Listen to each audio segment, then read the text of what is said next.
Hello everyone, जय हिंद। आज इस वीडियो में हम देखेंगे सेक्टर के बारे में। इकोनॉमिक में सेक्टर, इसके बारे में देखेंगे। और आपको मैं बता दूं थोड़ा सा, इकोनॉमिक का जो सीरीज अब चालू हो चुका है, क्योंकि इससे पहले जो है हमने पॉलिटी जो है इंडियन कॉन्स्टिट्यूशन है कंप्लीट कर लिया, पूरा प्लेलिस्ट मैंने उनका बना दिया, हिस्ट्री भी कंप्लीट कर लिया, पूरा मॉडर्न हिस्ट्री का बेस्ट क्वालिटी पर free of cost per YouTube channel पर बन गया है, जिसकी बहुत आप कोचिंग में इनकी बहुत सारी फीस देकर पढ़ते हैं, फ्री में पढ़िए यहाँ से। हमारा उद्देश्य भी है कि फ्री में आपको यहाँ से प्रोवाइड हो। और हमने जो है कल पहला क्लास कर लिया था इकोनॉमिक का। इकोनॉमिक में क्या है देखे थे, इकोनॉमिक की परिभाषा देखे थे। एडम स्मिथ जो अर्थशास्त्र के जनक, भारत में अर्थशास्त्र के जनक किसे कहते हैं, माइक्रो एंड मैक्रो इकोनॉमिक, इसको हमने देख लिया था पहले क्लास में। ठीक है, आज इस वीडियो में हम देखेंगे सेक्टर के बारे में। ठीक है, बहुत इंपॉर्टेंट है। सेक्टर किसे कहते हैं, भाई इकोनॉमिक्स में सेक्टर आप देखेंगे, इससे पूछे भी जाते हैं क्वेश्चन। तो भैया इनकम कहां कहां से हो रहा है, ठीक है, इनकम कहां कहां से हो रहा है उसे हम सेक्टर बोलते हैं। That's clear. चलिए वीडियो को स्टार्ट करते हैं और आपको समझ आएगा। ठीक है, क्षेत्रक, sectors of economics, that is the most important भैया। अरे इकोनॉमिक में सेक्टर किसे कहते हैं, जहां जहां से, यानी कि कहां कहां से भैया इनकम आ रहा है उसे क्या बोलते हैं, सेक्टर बोलते हैं, क्षेत्रक बोलते हैं। क्लियर हो गया भैया, इनकम कहां कहां से आ रहा है, कहां कहां से आ रहे हैं भैया, इसी को देखेंगे कि कहां कहां से आ रहा है इनकम, उसे क्षेत्रक बोला जाता है, सेक्टर बोला जाता है। क्लियर। आप देखेंगे इकोनॉमिक की जो भाषा में आप बुक देखेंगे, इसका जो भाषा है थोड़ा लेंदी लगता है, पढ़ने में समझने में जटिल लगता है। मैं जितना हो सके इजी भाषा में आपको बताने और समझाने का प्रयास करूंगा। ठीक है, सेक्टर किसे कहते हैं, इनकम कहां कहां से हो रहा है भैया उसे हम सेक्टर्स कहते हैं। क्लियर हो गया। अब स्वभाव के आधार पर, ये जो क्षेत्रक है उसे स्वभाव के आधार पर, स्वभाव के आधार पर कितने भागों में बांटा गया है, 3 भागों में, प्राथमिक क्षेत्र, द्वितीय क्षेत्र, तृतीय क्षेत्र। ध्यान से समझिए, सेक्टर्स ऑफ इकोनॉमिक मैंने बताया कि भैया क्षेत्रक किसे कहते हैं, कहां कहां से इनकम आ रही है उसे क्षेत्रक कहते हैं। क्षेत्रक को आपको ध्यान में रखना है, स्वभाव के आधार पर हम जो है यहां पर क्लासिफाई कर रहे हैं। ठीक है, उसके बाद हम शर्तों के आधार पर करेंगे, उसके बाद स्वामित्व के आधार पर करेंगे। 3, सबसे पहले समझिए, स्वभाव के आधार पर इसको देखेंगे, उसके बाद शर्तों के आधार पर देखेंगे, दूसरा तीसरा देखेंगे स्वामित्व के आधार पर। क्लियर हो गया। अब देखते हैं स्वभाव के आधार पर। स्वभाव के आधार पर हम सबसे पहले देखेंगे, इसमें क्या देखेंगे, प्राथमिक क्षेत्र, फिर देखेंगे द्वितीय क्षेत्र, फिर देखेंगे तृतीय क्षेत्र। और इन्हीं से क्वेश्चन पूछे जाते हैं सबसे ज्यादा। मैं आपको बता दूं, स्वभाव के आधार पर इसमें यह बोल दिया जाएगा कि भैया जो खनन उत्खनन है किस क्षेत्र में आता है, निर्माण विनिर्माण किस क्षेत्र में आता है, ऐसा क्वेश्चन पूछा जाता है, स्टेट पीसीएस के एग्जामों में पूछा जाता है। तो समझना है, गारंटी हमारी है कि हम जो भी वीडियो जो भी टॉपिक बताते हैं इतना प्रयास करते हैं तो आपको 110% समझ आए। ठीक है, स्वभाव के आधार पर प्राथमिक क्षेत्र। अब देखिए, सबसे पहले प्राथमिक क्षेत्र देखेंगे, वह क्षेत्र, याद रखना प्राथमिक क्षेत्र किसे कहते हैं, वह क्षेत्र जहां वस्तुओं का उत्पादन प्राकृतिक तरीके से होता है, यानी कि नेचर के ऊपर, प्रकृति के ऊपर डिपेंड करता है। जैसे एग्रीकल्चर, अरे भाई फसल करना है आपको, खेती करना है, ये एग्रीकल्चर जो है नेचर पर डिपेंड करता है, प्रकृति पर डिपेंड करता है। समझ आ रहा है। तो ये किस क्षेत्र में आ गया, प्राथमिक क्षेत्र में आएगा। समझ रहे, आपको पूछ दिया जाएगा कि भैया कृषि है, पशुपालन है, ये किस क्षेत्र में आएगा, तो भैया प्राथमिक क्षेत्र में आएगा। समझ रहे, ऐसे ही क्वेश्चन पूछा जाता है। तो प्राथमिक क्षेत्र किसे कहते हैं, जो प्रकृति पर निर्भर करता है, वह क्षेत्र जहां वस्तुओं को उत्पादन प्राकृतिक तरीके से, याद रहे प्राकृतिक तरीके से होता है, उसे क्या कहते हैं, प्राथमिक क्षेत्र। प्राथमिक क्षेत्र में क्या याद रखना है, प्रकृति को, नेचर को। अब एग्जाम्पल में कैसे हमने बताया, कृषि, खेती करना है भैया, अगर आपको धान की फसल लगानी है, गन्ने की फसल लगानी है, सोयाबीन की फसल लगानी है, अरहर की फसल लगानी है, तो ये किसके ऊपर डिपेंड करता है, प्रकृति के ऊपर डिपेंड करता है, नेचर के ऊपर डिपेंड करता है। क्लियर हो गया। उसी प्रकार से जैसे पशुपालन है, ठीक है, पशुपालन ये क्या हो गया, इसमें आएगा, जैसे आप गाय पाल रहे हो, मुर्गी पाल रहे हो, भैंस पाल रहे हो, बकरी पाल रहे हो, सुअर पाल रहे हो, इसमें आएगा प्राथमिक क्षेत्र में, क्योंकि ये नेचर प्रकृति पर निर्भर करता है। ऐसा तो नहीं होगा कि भैया कोई कंपनी का आप गाय निकाल दिए कोई कंपनी में गाय बनता हो, समझ रहे, कोई कंपनी में गाय बनता है क्या, ये नेचर प्रकृति के ऊपर डिपेंड करता है। क्लियर हुआ। तो आपको क्या याद रखना है, प्राथमिक क्षेत्र वह क्षेत्र होता है जहां पर इसका उत्पादन प्राकृतिक तरीके से होता है। जैसे खेती मैंने बताया, अभी मैंने बताया जैसे पशुपालन हो गया, मछली पालन हो गया, कोयला। अब कोयला किस में रहता है, जमीन के अंदर रहता है, पेट्रोलियम जमीन के अंदर रहता है। ये प्राकृतिक देन है, प्राकृतिक देन है। डायरेक्टली क्वेश्चन पूछे जाते हैं भैया ये कोयला जो है किस क्षेत्र में आता है, प्राथमिक क्षेत्र में। खनन, आप जैसे इस जमीन को खुदाई करके निकालोगे, कोयला बहुत बहुत वर्षों के बाद बनता है। पेट्रोलियम हो गया, गैस हो गया, ये सब प्राकृतिक तरीके से बनता है नहीं। तो आपको ध्यान से समझना है, प्राकृतिक क्षेत्र समझ आया। कृषि है, एक एग्जाम्पल याद रखिए, डायरेक्टली स्टेट पीसीएस के एग्जाम में 2 बार लगातार ये पूछा गया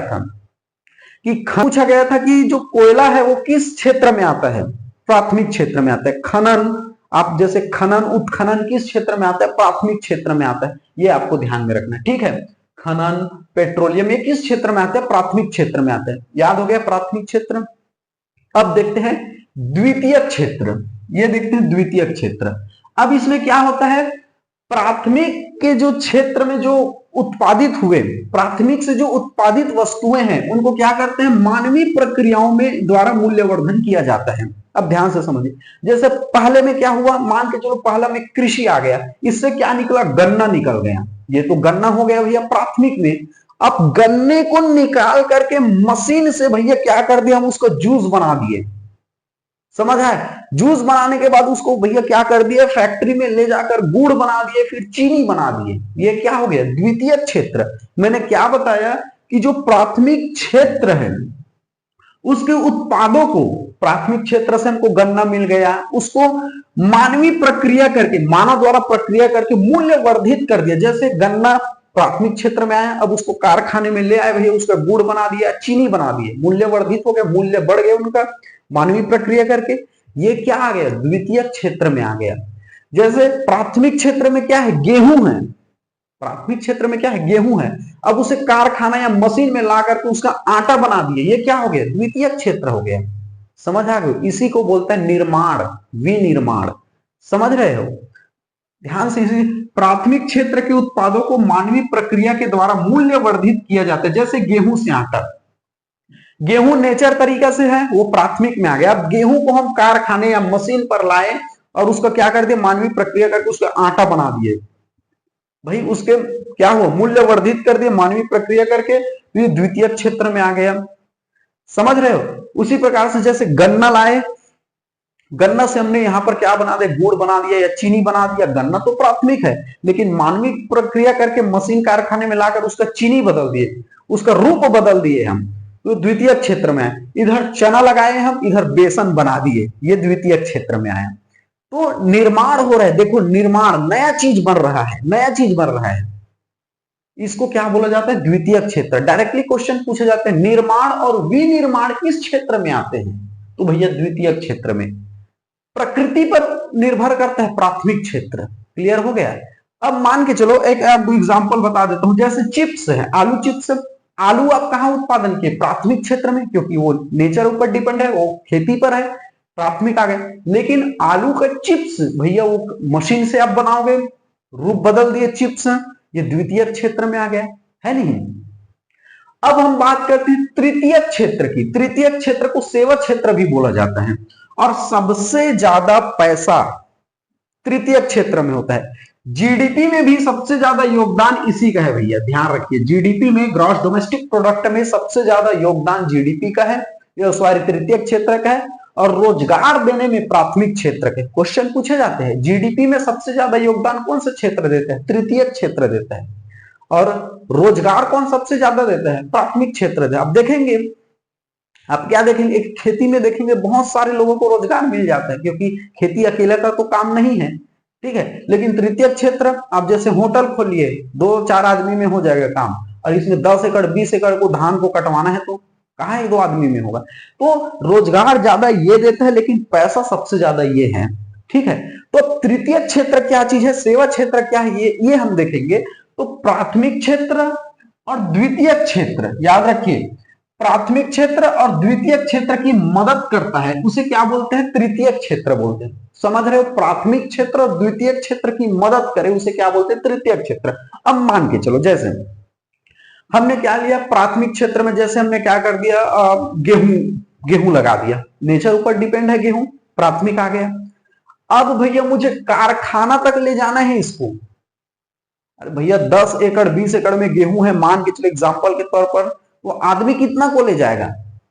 ठीक है, तो कोई ना कोई तो माध्यम चाहिए, है नहीं? कोई ना कोई माध्यम चाहिए इस गेहूं को कारखाने तक ले जाने के लिए। तो जैसे हम ट्रक में भर कर ले गए, भैया ट्रक परिवहन तृतीयक में आ गया। तो मैं वही बताया कि ये प्राथमिक और द्वितीयक के क्या करता है? मदद करता है। ठीक है, प्राथमिक और द्वितीयक की क्या करता है? मदद करते हैं, उसे तृतीय क्षेत्र में रखा जाता है, सेवा दे रहा है, सेवा। ठीक है, ये तो उत्पादन किसी का नहीं कर रहा है।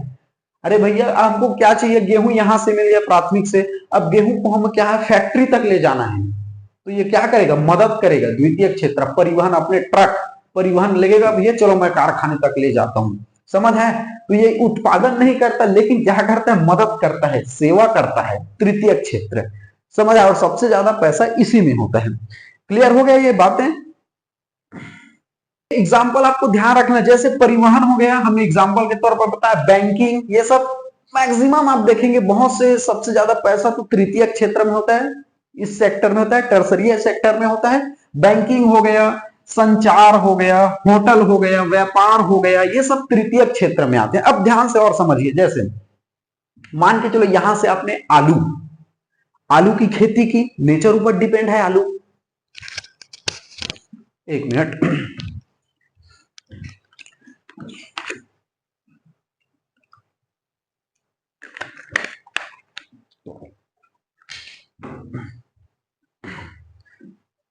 ठीक है। अब ध्यान से समझिए, जैसे आलू की खेती की, वो प्रकृति ऊपर डिपेंड है, किसमें आ गया? प्राथमिक क्षेत्र में आ गया।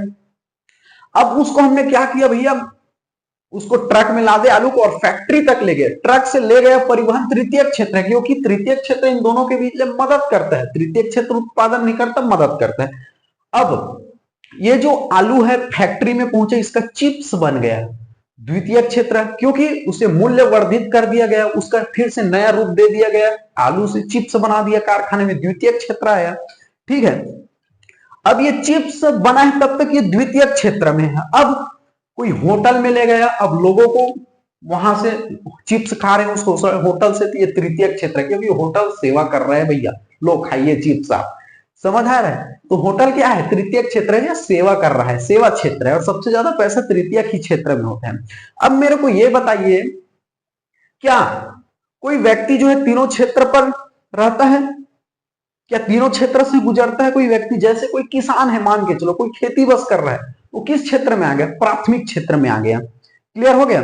मान के चलो कोई आलू का खेती कर रहा है, कोई मिर्ची का खेती कर रहा है, कोई हल्दी का खेती कर रहा है, खेती कर रहा है, तब तक तो प्राथमिक क्षेत्र में है। कभी कभी ऐसे किसान होते हैं जिसकी खुद की फैक्ट्री होती है, तो वो एक ही आदमी जो है प्राथमिक क्षेत्र में भी आ गया और द्वितीय क्षेत्र में भी आ गया। भैया वो अपने खेती कर रहा है, जब तक नेचर से, प्रकृति से आलू उगा रहा है या हल्दी उगा रहा है या मिर्ची उगा रहा है, तब तक वो प्राथमिक क्षेत्र में है। ठीक है, अब वो मिर्ची सूख गया, आलू सूख गया, चलो मिर्ची पाउडर बनाना है मशीन में, वही किसान किस में आ जाएगा? द्वितीय क्षेत्र में आ जाएगा। मिर्ची का मसाला बस बना, तब तक वो क्या हो गया? द्वितीय क्षेत्र में। मान के चलो उनका खुद का दुकान है उसी किसान का, तो वो तृतीय क्षेत्र में भी आ गया। मतलब वो बेच रहा है, उनका दुकान है या होटल है, वो बेच रहे हैं, तो किस सेक्टर में आ जाएगा? तृतीय क्षेत्र में। मतलब एक ही इंसान जो तीनों क्षेत्रों से गुजर सकता है। समझ आ रहा है? ऐसा होता है बहुत से लोगों पे। अब जैसे मान के चलो आप कमेंट करके बताइए आप कौन कौन से सेक्टर पर आ रहे हैं। जैसे आपके पिताजी होंगे कृषि बस कर रहे हैं प्राथमिक क्षेत्र में। अगर आपके पिताजी हो कृषि, खाली समय में कृषि कर रहे हैं, अगर वो गवर्नमेंट जॉब में भी है, नौकरी में है, तो तृतीय क्षेत्र में, प्राथमिक क्षेत्र में भी और तृतीय क्षेत्र में भी है। समझ है? अब मान के चलो जैसे हमने अभी आपको बताया, जैसे आप केला की खेती कर रहे हैं, केला उगाया, नेचर तक उगाया, तब तक आप प्राथमिक में है। केला का आपने चिप्स बना दिया, द्वितीय क्षेत्र में है। आपका मान के चलो फिर होटल है, वहां से बेच दिए, तृतीय क्षेत्र में आ गए। एक ही इंसान तृतीय क्षेत्र में आ गए। समझ है? तो ये था स्वभाव के आधार पर प्राथमिक क्षेत्र पूछे जाते हैं बाबू। प्राथमिक क्षेत्र के अंतर्गत प्रकृति पर डिपेंड करते हैं, जैसे कोयला खनन उत्खनन जो प्रकृति से मिलता है, प्राथमिक क्षेत्र। द्वितीय क्षेत्र, इसमें मानव प्रक्रिया करके मूल्य वर्धित किया जाता है, जैसे गेहूं से आटा बनाना, गन्ने से गुड़ या चीनी बनाना, ये द्वितीय क्षेत्र है। तृतीय क्षेत्र सेवा का होता है, इसमें उत्पादन नहीं होता बल्कि इन दोनों का मदद करता है, उसे तृतीय क्षेत्र बोलते हैं। क्लियर हो गया? स्वभाव के आधार पर देख लिया और जनरली इसी को पूछा जाता है, इनको भी आप देख लीजिए। अब देखते हैं शर्तों के आधार पर। शर्त के आधार पर अब देखेंगे, ध्यान से देखिएगा, औपचारिक या संगठित, औपचारिक या संगठित, और दूसरा होता है असंगठित या अनौपचारिक। शर्त के आधार पर हम देखेंगे, क्लियर हो गया ये? तो देखते हैं शर्त के आधार पर अनौपचारिक, औपचारिक या संगठित क्षेत्र, या फिर असंगठित या अनौपचारिक क्षेत्र। अब देखते हैं सबसे पहले संगठित क्षेत्र या औपचारिक क्षेत्र बोलते हैं इसको भी। तो औपचारिक क्षेत्र उसे बोलेंगे भैया जिसकी जो है सरकार के साथ पंजीकृत हो, वो पंजीकृत हो। दूसरी बात, इस क्षेत्र में क्या होते हैं, ध्यान से समझिएगा, इसकी जो टाइमिंग है फिक्स रहती है, सैलरी फिक्स रहती है, कब कब छुट्टी मिलेगा ये फिक्स रहती है, औपचारिक होती है, सभी चीजों नियम से चलती है। समझ रहे? जैसे ध्यान से समझिए, जैसे कोई सरकारी अफसर है, सरकारी नौकरी पर है, एसडीएम है, किसमें आएगा? औपचारिक क्षेत्र पर आएगा ये। कैसे? क्योंकि इसकी जो टाइमिंग है भैया, कितना बजे आना है, कितना बजे छुट्टी हो गई, ये फिक्स है, इनकी सैलरी फिक्स है, इसके नियम पूरे फिक्स हैं, ये किसमें आएगा? औपचारिक में। यही चीज बोला गया है कि भैया जो औपचारिक होते हैं वो नियम से चलते हैं। क्लियर हो गया? उसके बाद इसकी टाइमिंग, अवकाश, ये सब चीज क्या होती है? फिक्स होती है। क्लियर हो गया? ध्यान से समझिए, जैसे बड़े बड़े कंपनियां हैं, बड़े बड़े कंपनी है, निजी कंपनी है, टाटा है, रिलायंस है, ये बड़े बड़े जो कंपनियां हैं क्या है? ये सब संगठित है। संगठित, इसके जो स्टाफ आप देखेंगे वो क्या रहेंगे? पूरे फिक्स सैलरी रहेगी, काम, हाँ, टाइमिंग क्या करना है, नियम क्या करना है, अगर गलत करोगे तो निकालोगे कैसे, सरकार के साथ पंजीकृत है। ये क्या चीज है? औपचारिक संगठित है। क्लियर हो गया? जस्ट इसका अपोजिट देखेंगे, अनौपचारिक या असंगठित, यानी कि ये सरकार के साथ पंजीकृत नहीं है, इसका कोई नियम नहीं है, कोई फिक्स सैलरी नहीं है, कोई कब अवकाश होगा इसका कोई पता नहीं। जैसे एक छोटा सा दुकान देखिए आप, छोटा सा कोई दुकान है, व्यापारी है, छोटे व्यापारी, बोला भैया आज मन नहीं है दुकान खोलने का, इसका कोई नियम वयम नहीं है, कोई फिक्स सैलरी पता नहीं है कि कितना कमाएगा, क्या सैलरी होगा, कोई फिक्स नहीं है। इसी को बोला जाता है असंगठित क्षेत्र। समझ आए? संगठित क्षेत्र में देखें कि इसकी जो भैया नियम सटीक रहते हैं, इसकी कितनी सैलरी होगी वो पता रहता है, इसका अवकाश कब होगा, इसका नियम है, ये पंजीकृत होते हैं। बड़े बड़े सरकारी ऑफिसर को देख लीजिए, पूरे नियम से चलते हैं। बड़े बड़े कंपनियों की बात कर रहे हैं, पूरे रजिस्टर होते हैं, पूरे स्टाफ जो है सटीक पूरे नियम कानून से चलते हैं, सैलरी छुट्टी पूरा पता रहता है। वहीं पर छोटे दुकानदार, छोटे व्यापारी को देखिए, अनौपचारिक है, असंगठित है, संगठित नहीं है ये, भैया इसका क्या सैलरी होगा कुछ पता नहीं है, मन करे बंद कर दो, छोड़ो, एक हफ्ते तक छुट्टी, घर में भी मर गया भैया 10 गात्र तक छुट्टी, जाओ। खैर इसमें भी मिलता है, लेकिन ये जो पंजीकृत होते हैं इसका अपना नियम से चलता है। कहने का मतलब ये चीज है, संगठित है, औपचारिक है, ये कहने का मतलब ये चीज है। ठीक है, चलिए अगला देखते हैं, स्वामित्व के आधार पर। ठीक है, स्वामित्व के आधार पर क्या है? सरकारी क्षेत्र, ठीक है, पब्लिक सेक्टर, नाम से स्पष्ट है। स्वामित्व के आधार पर कितने? सरकारी क्षेत्र और निजी क्षेत्र, नाम से स्पष्ट है, पब्लिक सेक्टर। पब्लिक सेक्टर ऐसे सेक्टर भैया, ऐसे क्षेत्र जिनका स्वामित्व या नियंत्रण सरकार के हाथों में होता है, उसे क्या बोलते हैं? सरकारी क्षेत्र। नाम से स्पष्ट है, सरकारी क्षेत्र। जैसे जितने भी सरकारी विभाग है ये सरकार के अधीन रहेंगे, सरकार इस पर इसका नियंत्रण रहेगा। जैसे बहुत से निगम है, कंपनियां हैं, सरकारी विभाग है, तो इसका जो है ज्यादा मेन टारगेट क्या है? मुनाफा पर नहीं रहता है, लाभ कमाना अर्जित नहीं होता है, ये आपको ध्यान में रखना है। सरकारी क्षेत्र में जो नियंत्रण है, स्वामित्व सरकार के हाथों में होता है। और उसी प्रकार से निजी क्षेत्र, प्राइवेट सेक्टर, मुझे इसको बताने की जरूरत नहीं, फिर भी प्राइवेट सेक्टर में क्या होता है? मेन मुद्दा क्या होता है भैया? आपको लाभ कमाना है। ठीक है, और इसका जो मेन और क्या रहता है प्राइवेट सेक्टर में भैया, कि ये जो उद्यमी होते हैं, जो उस दुकान का, व्यापार का मालिक होता है, उसका वही स्वामी होता है, वही नियंत्रण करता है, वही देखरेख करता है, वही लाभ हो हानि हो वही रखता है प्राइवेट वाला आदमी। ठीक है, प्राइवेट लाभ होगा, जैसे बहुत से ऐसे लोग होंगे जो जिनकी खुद की अपना काम है, प्राइवेट सेक्टर पर काम कर रहे हैं, अपने कोई सरकारी पर काम कर रहे हैं, तो यहाँ पर कंट्रोल स्वामित्व सरकार होगा। ठीक है। जैसे टाटा को ले लीजिए, रिलायंस को ले लीजिए, ये सब क्या है, निजी कंपनियां हैं, प्राइवेट सेक्टर है, अपना नियम कानून खुद बनाएंगे, ये खुद अपना क्या करते हैं, ये अपना स्वामित्व है, नियंत्रण है, सब देख रेख कौन करते हैं, प्राइवेट लोग देखते हैं। आप देखेंगे कि जैसे बहुत से अब प्रोडक्ट में देखे होंगे कि प्राइवेट लिमिटेड लिखा होता है, पीवीटी ऐसे करके, प्राइवेट लिमिटेड ऐसे करके लिखा होता है, प्राइवेट लिमिटेड करके लिखा, तो इसका मतलब ये होता है अगर कोई कंपनी का 2 से लेकर 50 तक यानी एक से ज्यादा अगर उनके मालिक होते हैं तब उसमें प्राइवेट लिमिटेड लिखा रहता है। ध्यान से समझिए, बहुत सी चीजों पर देखना, प्रोडक्ट पर, खाने की चीज हो या कोई भी चीजों पर प्राइवेट लिमिटेड लिखा रहता है, पीवीटी ऐसे लिमिटेड करके लिखा रहता है।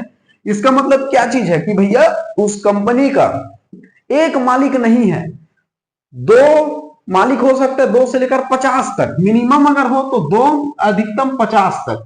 यानी कि अगर 2 से ज्यादा उस कंपनी के मालिक हैं तो उसका मतलब क्या है, प्राइवेट लिमिटेड लिखा रहता है। इसका मतलब यही है कि भैया उस कंपनी के एक मालिक नहीं है, एक से अधिक मालिक है। ये मालिक कितने हो सकते हैं, 2 से लेकर 50 तक।